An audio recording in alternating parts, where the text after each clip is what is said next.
जमिनीच्या भांडणामध्ये, कारण हा एक महत्वाचा विषय आहे जो ग्रामीण भागात चर्चा करायला पाहिजे. कोणीच याबद्दल कोणाला गाईड करत नाही. आणि मी म्हटलंय की शेती जर जपून ठेवली तर पुढच्या शतकात थोडाफार आनंद मिळेल पुढच्या पिढीला. नाहीतर मी कालच मोराच्या चिंचोलीला गेलो होतो. आज 5,000 माणसं ओरडा खायला तिथे. काही दिवसांनी आता सगळे शेती विकलेले मराठवाडा विदर्भ कुठे येतोय? पुण्यामध्ये येतोय. पुण्यातले पत्रकार मला सांगतात तुम्ही नुसतं रेल्वे स्टेशनला जाऊन बघा आणि स्वारगेट स्टेशनला दररोज 200 कुटुंब मराठवाड्यातनं कायमस्वरूपी जमीन विकून पिंपरी चिंचवडला राहायला येत आहे. बरोबर आहे. 15 एकर जमिनीमध्ये जे मिळत नाही ते इथं अंडागुरुजीचा गाळा टाकला, बरोबर आहे, चायनीजचा गाळा टाकला तर त्याच्यापेक्षा जास्त पैसे त्याला मिळत आहेत. त्याच्यामुळं शेतीमध्ये फार मोठ्या प्रमाणात बदल होणार हे निश्चित आहे आता येत्या काळामध्ये. आणि प्युअर शेती ही हळूहळू मराठवाड्याकडे सरकत जाणार. आणि हा सगळा भाग आपला नॉन ॲग्रिकल्चर, बरोबर, सर्व्हिस इंडस्ट्री, गोडाऊन्स, हॉटेल्स, नंतर राहण्यासाठी किंवा टुरिझमसाठी, या म्हणजे आज युरोप जो दिसतो आपल्याला तशीच्या तशी परिस्थिती मुंबई पासून या 100 किलोमीटर अंतरामध्ये, 200 किलोमीटर अंतरामध्ये दिसणार. एकेका शहराचा प्रभाव 200 पेक्षा जास्त किलोमीटर अंतरावर चाललेला होता. पूर्वी काय व्हायचं, शहराचा इफेक्ट हडपसर मांजरीपर्यंत जाणवत होता, बरोबर आहे. आता तसं होत नाही.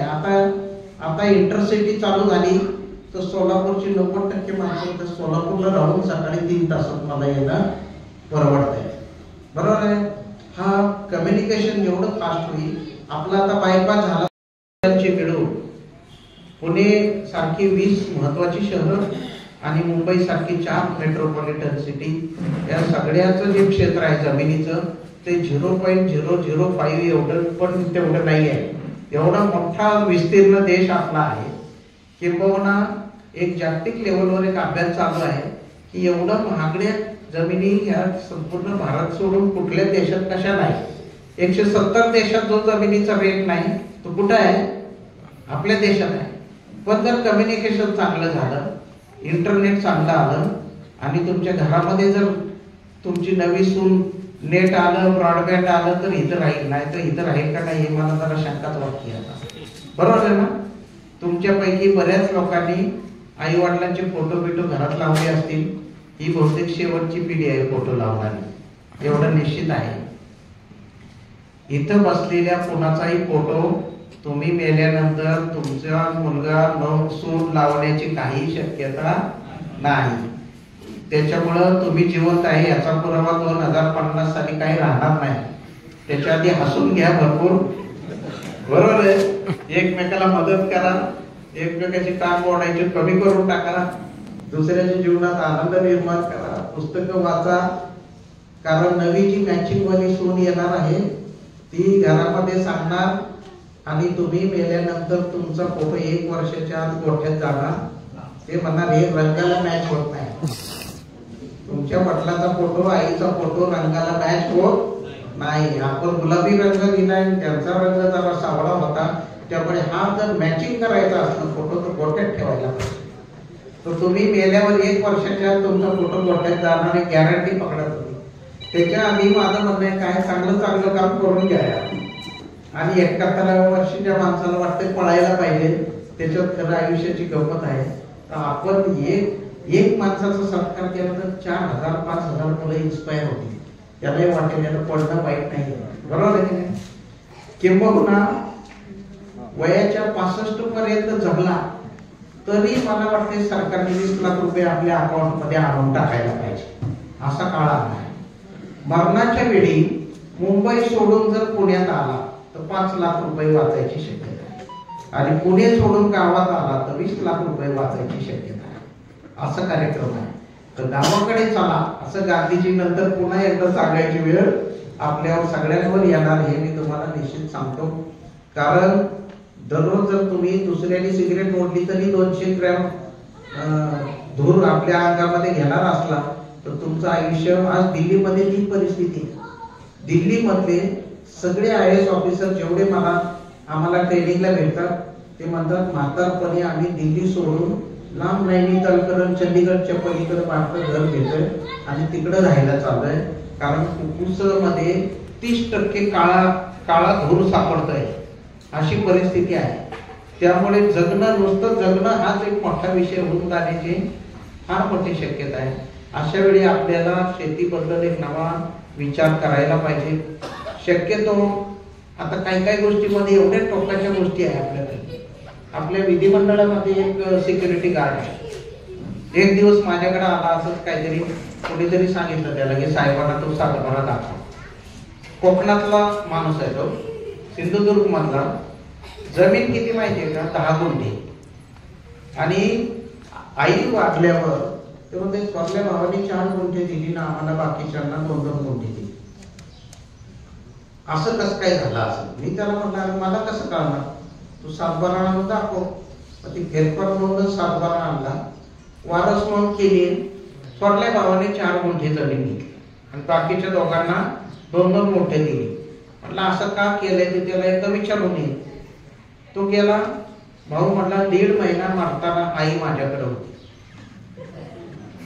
तिचा दवाखान्याचा खर्च मी केलाय, औषध पाण्याचा खर्च मी केलाय, बरोबर आहे.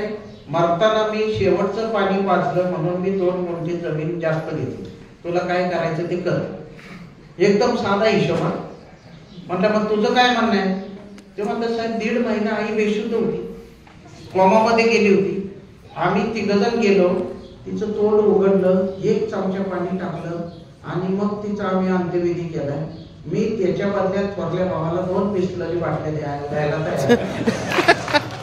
हे महाराष्ट्रातलं उदाहरण आहे. आहे असा माणूस तुम्ही बघितलाय का? आहे ना? चांडोली पर्यंत केस पोचली आहे. काय होणार मला काय कळतच नाही. पण मी सगळ्या भारताचं जमिनीचा अभ्यास केंद्र चालवतोय आता यशोदामध्ये.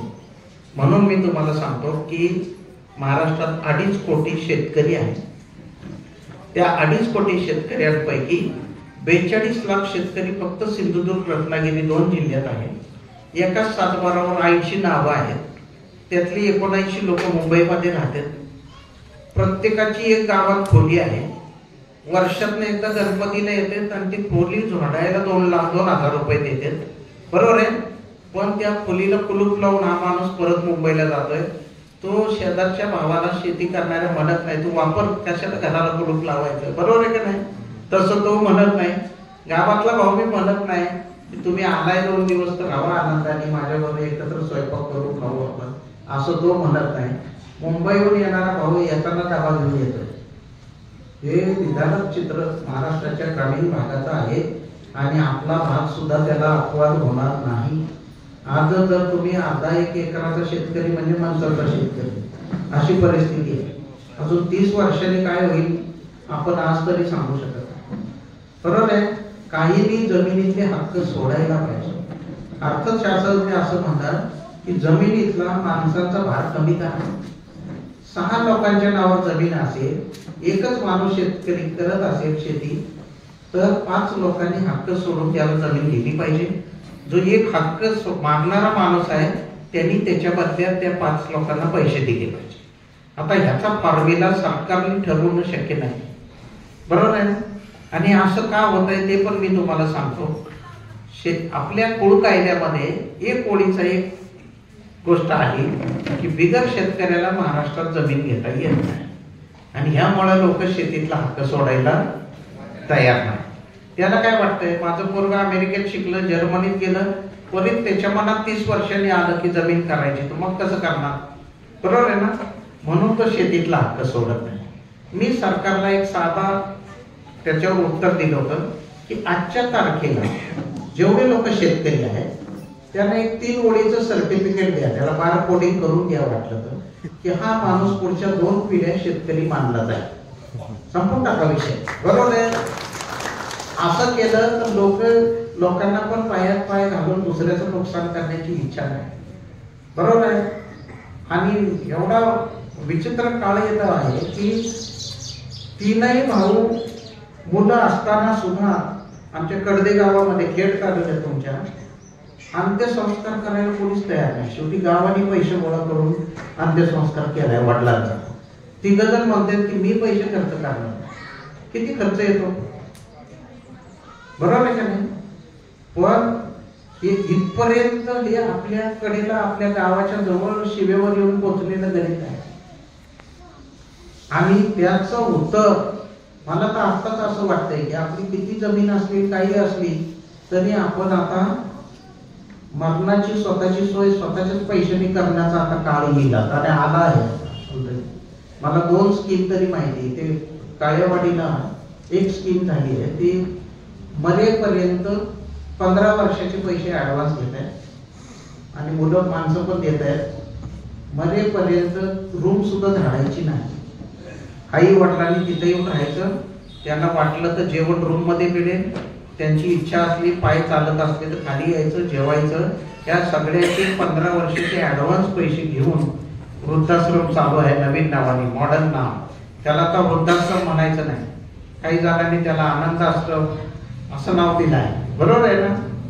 पण यातल्या इथे बसलेल्यापैकी कोणीही माणूस कुठलाही सांगू शकत नाही तुमचा अंत्यसंस्कार नक्की कुठे होईल बरोबर आहे. एवढा अनसर्टन काळ आला आहे. अशा वेळी स्वतःची प्रॉपर्टी कशी डिस्पोज ऑफ करायची हे माणसाला कळत